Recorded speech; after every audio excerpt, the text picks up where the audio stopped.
Ang dami mga ka-sisters.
Kaya mag-ano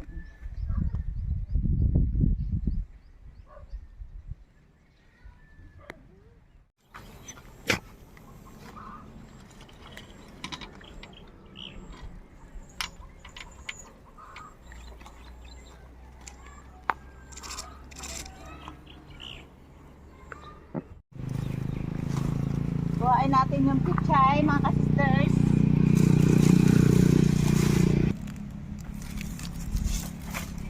Yan.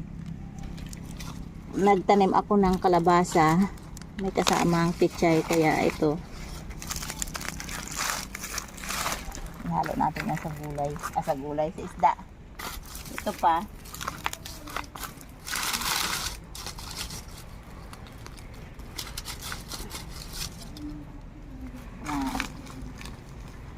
Ayos na. Mga ka-sisters, pagtapos natin nagkuha ng mga kamatis doon, kailangan na kasi siyang talagang kunin yung mga kamatis dahil hinog na.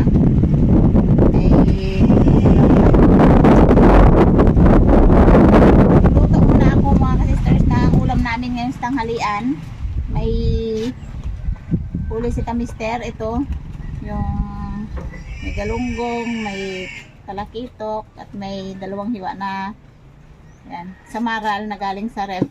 Pagsama-sama ko na yan at sasabawan lang natin yan na maraming kamatis, tapos haluan natin siya ng pichay. Ayan, dahil tag-init na dito sa amin at wala nang gaanong tanim tayo, so kung ano lang available dyan sa garden, yun lang ating gawin pang ulam.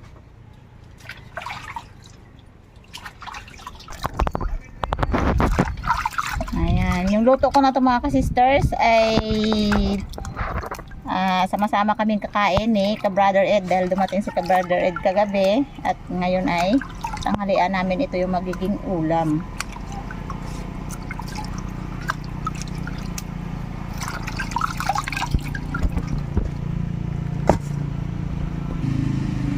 Damihan natin ng kamatis.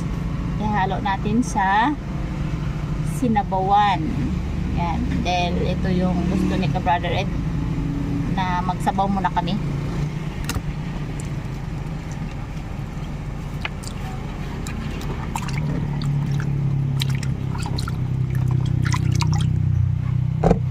Okay na.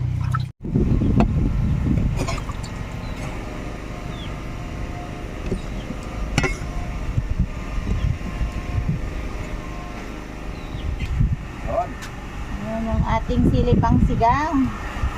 Nakalagay na sa paso mga ka-sisters. Kasi pawala na ang tubig dito sa amin. Summer na. Yan ito ang 4 piraso.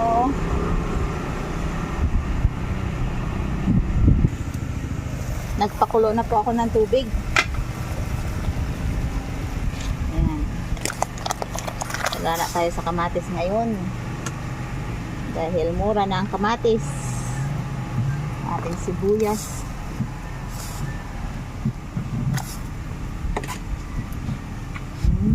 Isda.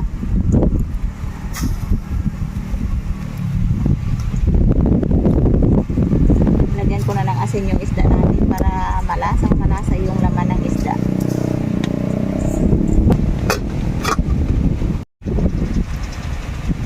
Ayan na po mga ka-sisters.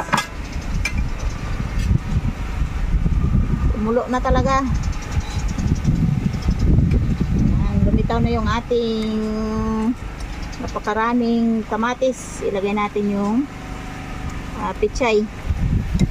Inuuna ko muna konti yung tangkay ng pichay para mas masarap siya baga na lutong-luto. Saka ako ilagay yung dahon.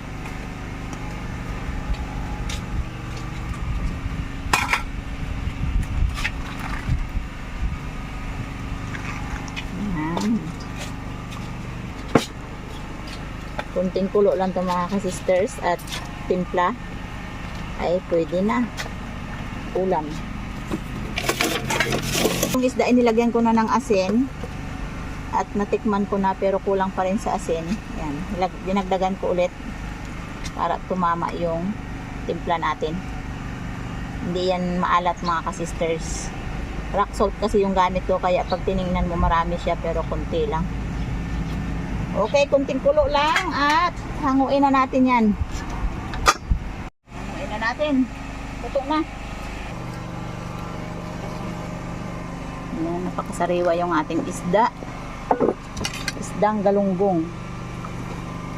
May nahuli si kamister na napakalaking dilis. Ayan.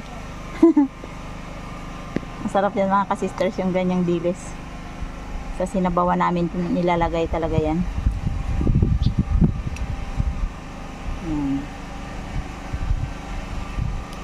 Yun. Kami dito mga ka-sisters ay hindi nananawa sa sabaw. Yan, sinabawang isda. Laging may sinabawan kami. Yung talakitok oh, napakasarap yan. Ilagay na natin lahat dito kasi nga bibigyan din natin si kananay. Sabaw pa.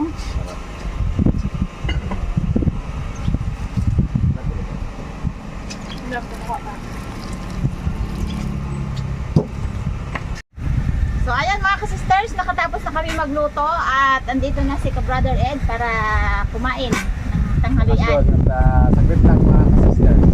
Saglit lang siya. So ayan, pray tayo. Maraming salamat. Amen.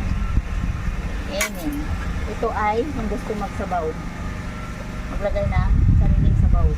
Sa mga ang gusto ng mga simpleng lang sinabawan. Basta sariwa. Isda, sariwang gulay, at sariwang kamatis. Kamatis ang tawag sa amin dito ay kinamatisan. Matinsang sinabawan. Kinamatisang isda na may pichay. Saka wala siyang sinigang na ano. walang mix, mga artificial, Oh, ano. Ang pampaasim natin ay yung kamatis na. May lasa na ganun sili. Doon sili kaya? Sige po ka na doon sili. Sa mga dumadaan, kain tayo dyan.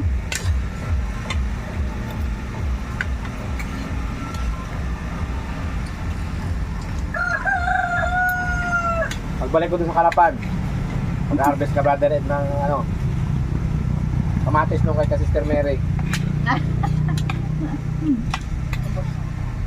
Dami pa doon. Dami pa. Tamang-tama pa ito yun dahil hindi ito masyadong hinog. Kain, Brad! Patanghalian na kayo? Bagay, oras ng tanghalian na dito sa atin. Kanya-kanya na kami kain dito makikita.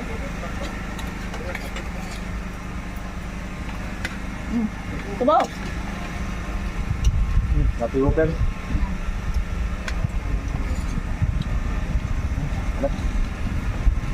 Wala sa talaga ba sa sariwa. Yan, yan. Bago yan. Sarap yan. Kain. Mag-place muna sa carbo at saka more on ulam tayo. Dahil pag ganitong mainit ang panahon mga ka-sisters, mahirap maggalaw-galaw kapag ang katawan ay puro kontaminado ang nakain. Yung lalo pa ako, malakas ako sa carbo. Kape.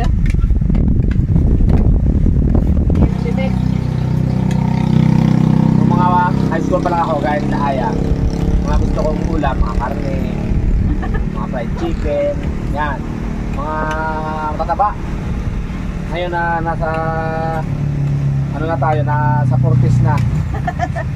Umaiba na ang Wala na. Doon yung gusto ko lagi, mga pinabawat.